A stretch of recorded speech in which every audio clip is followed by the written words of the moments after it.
Quantos encontraram, digam amém? Amém. Diz assim: e enviei-lhes mensageiros a dizer: estou fazendo uma grande obra, de modo que não poderei descer, porque cessaria esta obra enquanto eu a deixasse e fosse ter convosco. Os irmãos se assentem, glorificando o nome do Senhor Jesus. Louvado seja Deus. Eu acredito que Deus tem uma mensagem para nós nesta noite. E da mesma forma que o Senhor falou comigo enquanto eu estudava essa mensagem para trazer à igreja, o Senhor vai falar com a vida de cada um de vocês que aqui vem. Louvado seja o nome do Senhor. Irmãos, ao olhar para o contexto histórico do livro de Neemias, nós observamos Jerusalém sendo atacado por um império chamado Império Babilônico, estando no seu governo o rei por nome de Nabucodonosor. Os leitores da Bíblia entendem que Nabucodonosor invade Jerusalém 3 vezes. E na última vez que ele invade, ele acaba destruindo tudo lá. A Bíblia diz que ele queima as portas, que ele destrói os muros. E agora Jerusalém está em uma situação precária. Jerusalém está agora desprotegida, porque naquela época, naquele período, uma cidade sem muralhas, sem muro, era considerada uma cidade desprotegida. Jerusalém estava uma bagunça, estava desprotegida, estava politicamente destruída, financeiramente, culturalmente, tinha acabado Jerusalém. Nabucodonosor fez uma bagunça lá e arrastou tudo para Babilônia. E essa notícia chegou até um homem chamado Neemias. Quem é esse homem Neemias? Neemias, irmãos, ele era o copeiro do rei Artaxerxes da Síria. Ele servia dentro do palácio, experimentando tudo que o rei fosse alimentar, passava por Neemias, para prevenir envenenamento, porque naquela época o copeiro servia como esta função dentro do palácio. Neemias está lá servindo o rei, todo acomodado, todo confortado. De repente, capítulo 1 do livro de Neemias vai nos dizer que chega o irmão de Neemias, Anani, no palácio trazendo notícias de Jerusalém. Notícias esta que entristeceram muito a Neemias. Qual era esta notícia?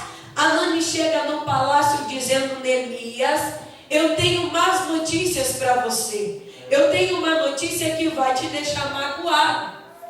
Anani, qual é a notícia? Os muros de Jerusalém foram destruídos. A cidade foi destruída, está em ruína. E os sepulcros do seu pai foram destruídos também. Está uma bagunça lá em Jerusalém. E a Bíblia diz que esta notícia entristeceu a Neemias de uma forma que a Bíblia diz que ele foi orar, que ele foi jejuar e que ele foi pedir conforto de Deus. E aqui nós já aprendemos a primeira lição, que é a seguinte: quando a notícia ruim chegar a mim, chegar à tua vida, a alternativa que nós temos não é questionar com Deus e perguntar o porquê, Senhor, que esta situação está a se passar na minha vida. Ou dizer a Deus o porquê o Senhor permitiu que esta notícia chegara até a minha vida. Não. Olhando para Neemias, nós vemos um homem temente a Deus, que quando ele recebe notícias que entristecem, notícia que deixa ele cabisbaixo, o que ele faz? Vai para a oração, vai para o íntimo, vai para perto daquele que é consolo, vai para perto daquele que é abrigo. Isso que Neemias escolhe fazer. Ele olha e diz assim: Pai, eu preciso de um consolo, eu vou para os teus braços. E Deus está dizendo para alguém nesta noite: eu estou com saudade de te consolar. Quando a situação difícil chegar lá na tua casa, afetar a tua família, afetar teu ministério, ei, eu estou de braços abertos dizendo: corra para a minha presença, porque eu sou o único que posso te confortar. Louvado seja o nome do Senhor. E quando Neemias cai em si, ele pensa: eu ajudar a reconstruir os muros. Só que não é tão simples assim. Existe todo um processo para Neemias chegar em Jerusalém. E agora aquele desejo dentro dele, querendo ir, querendo ajudar o seu povo, o que ele faz? Senhor, me ajuda. Eu não consigo passar por Artaxerxes. Eu não consigo passar pelos governadores assírios que lá vão estar. Mas se o Senhor estiver na minha frente, eu vou ir, a obra vai ser completa e o teu nome glorificado. Senhor, tu sabes o desejo do meu coração. Era a situação do Neemias. Ele queria ir cumprir o desejo da alma dele. Só que ele não poderia sair sem a autorização de Deus. Tem muita gente que faz muita coisa sem a autorização de Deus e depois sofre as consequências. E Deus está dizendo: se você viesse se orientar antes, isso não estaria acontecendo na sua vida. Porque parece que o pai entende muito bem o que vai acontecer com o filho. Quando a mãe olha para o filho e diz: filho, eu não quero que você saia à noite porque eu estou sentindo que vai acontecer tal coisa. Parece que a nossa mãe adivinha o que vai acontecer com a gente. E muitas das vezes ela acerta, o nosso pai acerta. É a mesma coisa Deus, quando olha para alguém e diz assim: não vai. E nós teimamos: Senhor, eu vou, vai. Depois você vai sofrer a consequência. A culpa não é de Deus, não. A culpa é sua, que foi desobediente naquilo que Deus disse para você não fazer. Só que Neemias não. Ele diz assim: Senhor, eu quero ir, mas eu só vou se o Senhor me autorizar. E Deus disse: se você quer, eu também quero. Então, vai. E essa saída de Neemias nos faz entender algo glorioso. Por quê? Primeiro, ele vivia dentro de um palácio, irmãos. Já pensou o conforto que tinha o Neemias? Ele era acomodado ali. Aonde Artaxerxes ia, Neemias estava junto. Ele sentava na mesa, ele participava do banquete, ele dormia no palácio, ele tinha uma vida 100%. Só que um desejo brotou dentro dele. E esse desejo dizia o seguinte: Neemias, eu quero que você deixe tudo isso. Eu quero que você renuncie ao teu conforto. Eu quero que você deixe o teu comodismo e vem viver o que eu tenho para a tua vida. Neemias, eu sei que a vida que você leva te favorece, te faz bem, te faz feliz. Só que não é isso que eu quero para a tua vida. Vem se ocupar com aquilo que eu tenho para você. E o que Deus está dizendo é: ei, se eu te convidar hoje a deixar tudo que te favorece para ir viver o que Deus tem para a tua vida, será que você deixa, irmão? Será que você renuncia, irmãos? Será que você renuncia, jovens que me escutam? O pecado que te favorece, o pecado que te faz bem. E Deus está olhando para alguém nesta noite dizendo: ei, chega de conforto, saia do comodismo e vai caminhar naquilo que eu tenho para a tua vida. Deus está dizendo: eu tenho uma história para você, eu tenho um plano a ser traçado para você chegar até o final. Você não pode parar, saia do palácio hoje. Louvado seja o nome do Senhor. Parece tão simples, mas não é. Se fosse você ocupando o lugar dele, será que você deixaria o palácio? Olhamos para Neemias, ele tinha um coração missionário. Não é possível. Um coração que olha quem está chorando e diz assim: eu preciso ir chorar com ele. Um coração que vê alguém passando por dificuldade e vai do lado e diz: eu preciso ajudar. E Deus está dizendo: cadê os Neemias que estão dispostos a ajudar os necessitados?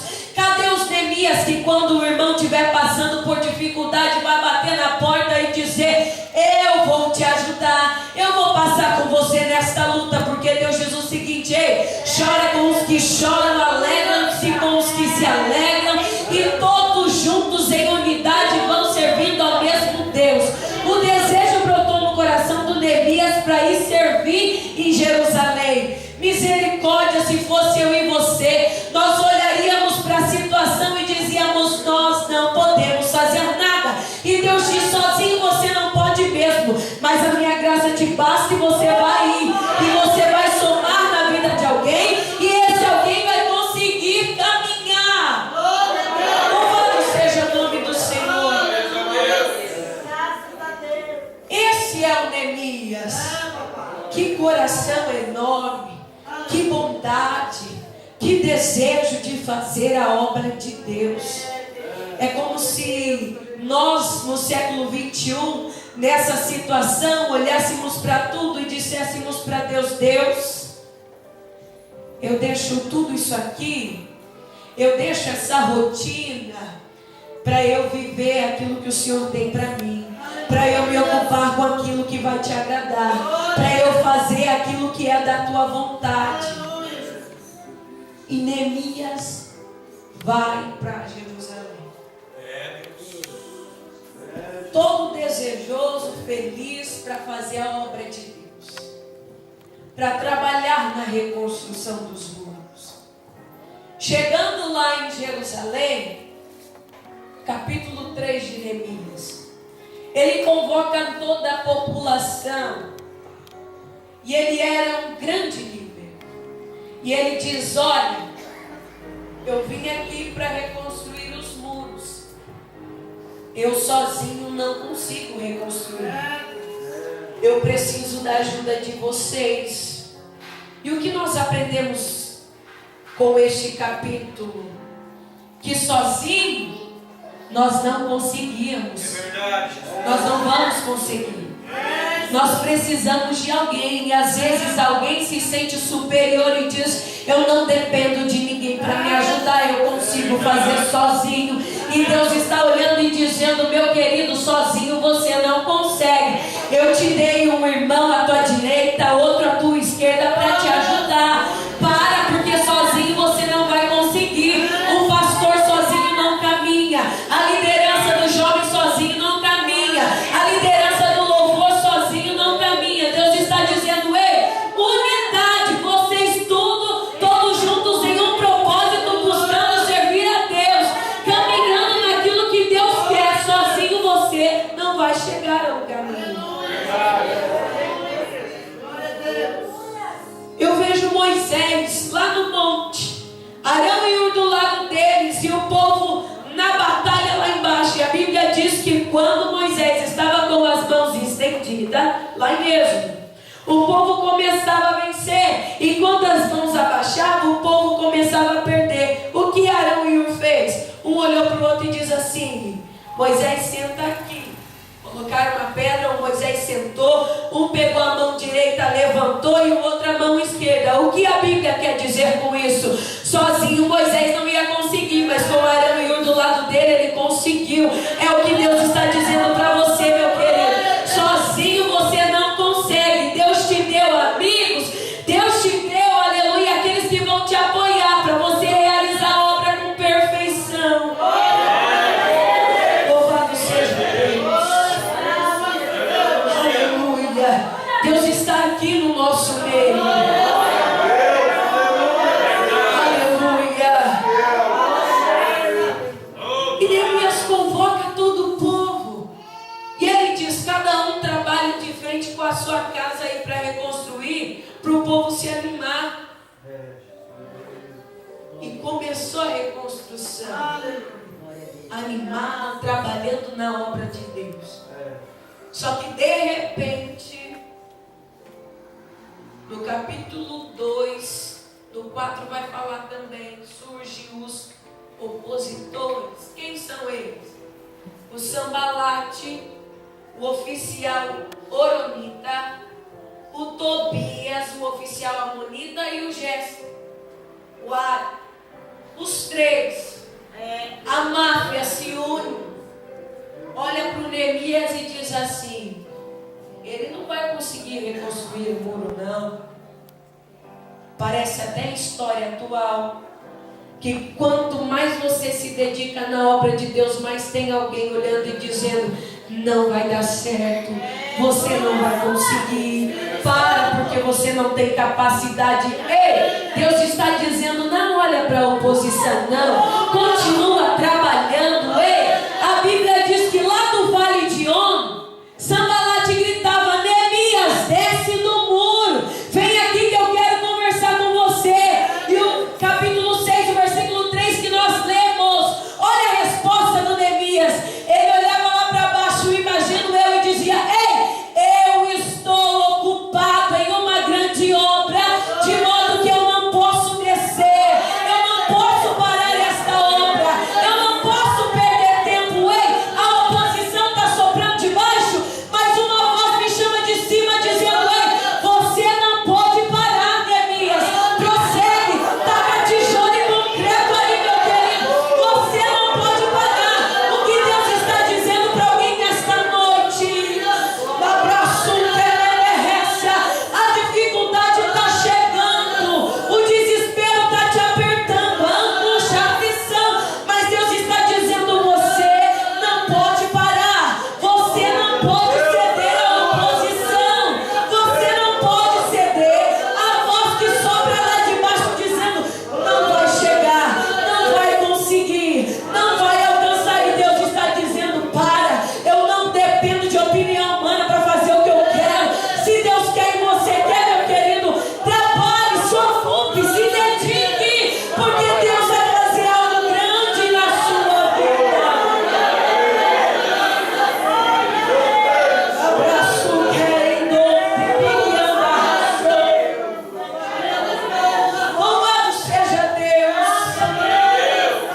Deus está dizendo para alguém: ei, eu quero reconstruir hoje a vida de intimidade que você perdeu. Abraço, Récia.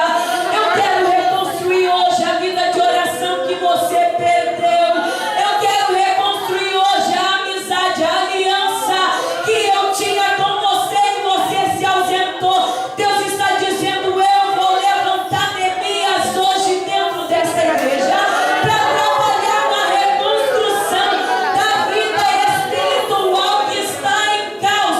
Deus está dizendo: eu quero voltar a falar com alguém, mas para eu voltar a falar, eu preciso ver uma dedicação partir do seu interior para o exterior.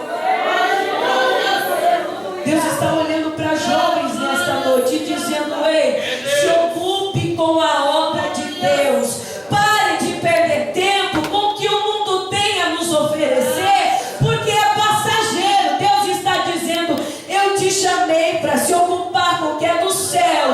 Eu te chamei para fazer aquilo que é a minha vontade. Você não pode deixar o inimigo vir novamente e destruir os muros, a proteção. O que é essa proteção? A tua vida de oração, a tua vida de consagração, a tua vida de compromisso com Deus. Você não pode deixar o inimigo tocar na sua vida espiritual. É difícil. Depois que o inimigo toca para reconstruir, é difícil. Então não deixa ele tocar naquilo que o Senhor te deu. Louvado seja o nome do Senhor. A Bíblia diz no 4,17 que eles trabalhavam edificando. Em uma mão eles estavam com a espada e na outra eles usavam para reconstruir. O que significa isso? Vigilância enquanto reconstrui. Olhando para nós, o que o texto nos diz: enquanto você está tentando voltar a tua vida de intimidade com Deus, vigia, porque o inimigo vai aparecer a qualquer momento. E você não sabe que horas que ele vai aparecer, porque ele não avisa. Ele vem escondido com um sapatinho de algodão para te pegar. Mas quem tem espada numa mão e quem trabalha na outra não vai olhar para o inimigo. O inimigo não vai entrar, o inimigo não vai destruir o muro, ele não vai atrapalhar a reconstrução, porque você está vigilante. O que Deus está dizendo para a igreja: vigia, aleluia, caminha, prossiga, não para, não desista, avante. Você vai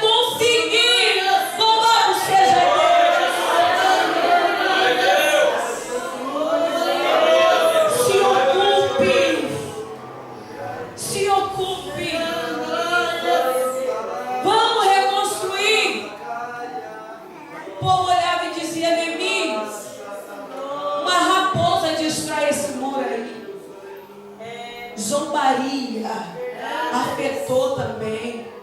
Parece que quando nós tentamos ser mais santos e nos aproximarmos mais de Deus, o povo olha e diz: está ficando louco. A zombaria chega como chegou lá no meio. Está querendo ser santo demais, meu querido, não é santo demais. Eles não entendem o que Deus te fez entender. Quando Ele olhou para você e disse: ei, eu preciso de santidade para operar na tua vida. E Deus está dizendo para jovens aqui nesta noite: enquanto eu não conseguir encontrar santidade em você, não tem como eu trabalhar na sua vida. Por isso, meu querido, se santifique cada dia mais. Se aproxime de Deus cada dia mais. Tenha uma vida de proximidade com Deus, porque vale a pena.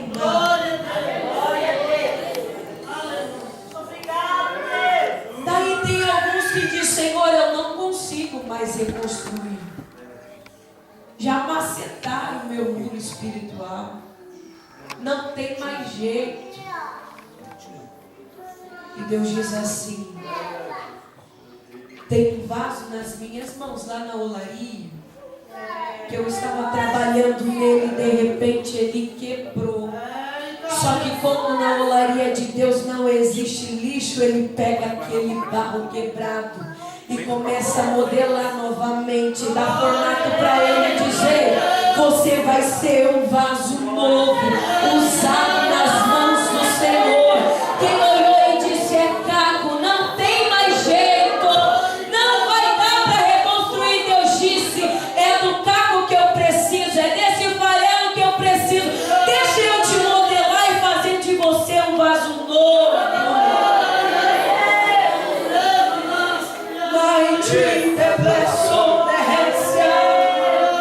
Deus está aqui nesta noite, olhando para vidas de pessoas e dizendo: ei, a promessa que Deus fez ainda está de pé. Você precisa reconstruir o que foi, aleluia, derrubado, o que Satanás veio para cirandar, aleluia. Essa tempestade vai passar e vai fazer bonança. Uma nova história Deus vai escrever, um novo começo Deus tem para a tua vida, um novo, aleluia, louvado seja o nome do Senhor, uma nova muralha vai surgir aí na tua vida. Vai te onde e arrasou, nitida plaçuteza, louvado seja o nome do Senhor. 52 dias se passaram, de repente, eu preciso concluir. O que acontece? A notícia aparece: muro construído, tudo de pé. O Neemias com um sorriso no rosto. E a Bíblia diz que aqueles que conspiraram contra tiveram que entrar para dentro e participar da vitória. É a Bíblia que diz isso. O que Deus está querendo dizer? Às vezes, quem estiver do teu lado não vai entender o que Deus tem, mas depois que Deus realizar, ele vai entender. E a bênção e a vitória que Deus entregar para você não vai ser só para você, vai ser para eles também. Porque quando Deus enche alguém que começa a transbordar, Deus está dizendo: eu enchi você para você encher os vazios que estão à tua volta. Sabe por que Deus cobra tanto de você, jovem?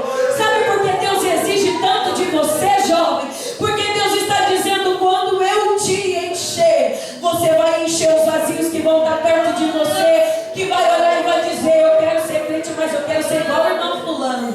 Eu quero ser crente, mas eu quero ser igual o irmão Beltrano. Por quê? Porque ele prega? Não. Porque ele canta? Não. Por quê? Porque ele é cheio de Deus. Eu também quero ser cheio de Deus.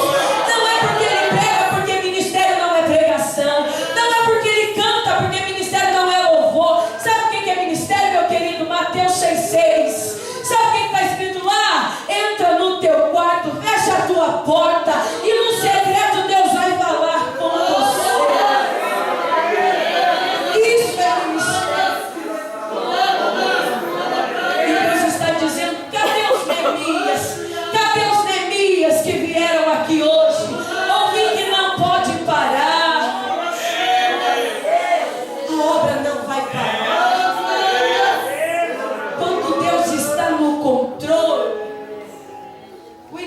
pode aparecer um exército enorme.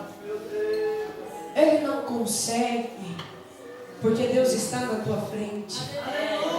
Deus está dizendo para alguém: sabe por que você está na igreja ainda? Sabe por que você não caiu ainda? E olha que Satanás já quis muitas das vezes te derrubar, mas eu disse: você não pode tocar nele, porque ele está trabalhando na reconstrução. E se você tocar, vai afetar demais. Você não pode tocar agora nele, não. Aleluia. E o inimigo querendo, doido para tocar em você, e Deus dizendo: você vai ficar com vontade, mas você não vai tocar, porque ele é meu. E Deus está dizendo para alguém: sabe por que Deus não deixou o inimigo tocar na tua vida ainda, jovem? Sabe por que Deus não deixou o inimigo tocar na sua vida, moça?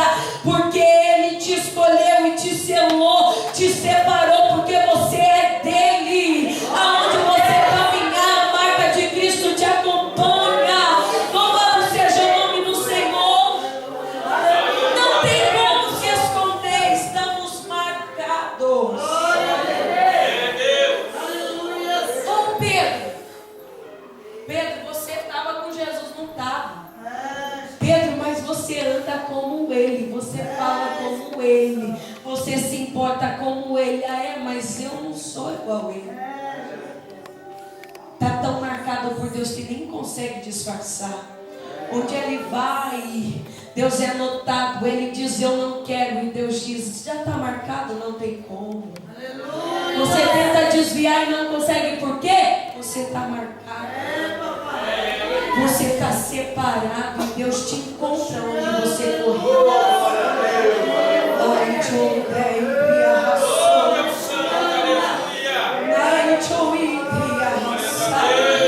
Se coloque em pé em nome de Jesus.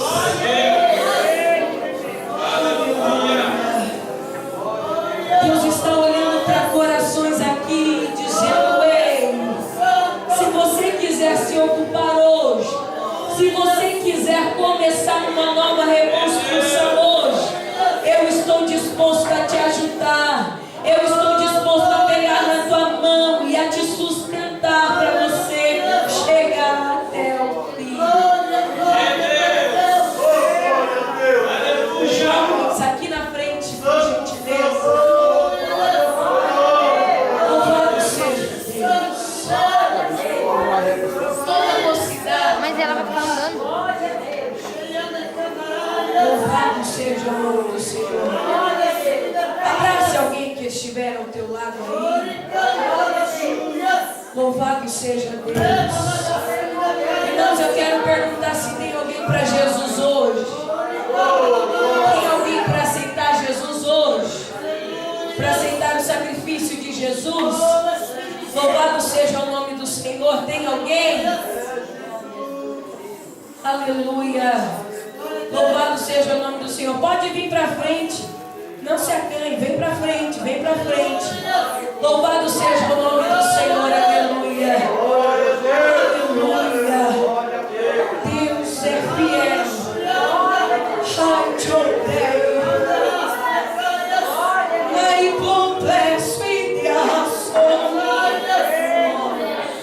Tem alguém para louvar alguém daqui, irmãos? Ai, pui de arrasai.